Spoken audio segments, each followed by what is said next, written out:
just clawed her back into the argument slightly.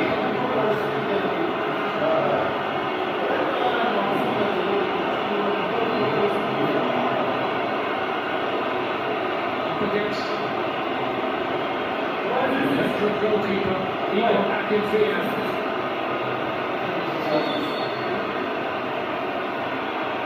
And Salah scores! Marks his return with a goal. His first goal in the World Cup, and Egypt's first since 1990. And Abdel Ghani scored against the Netherlands with a penalty. Well, they took on something. Kissed the ball up and thrashed it into the roof of the net.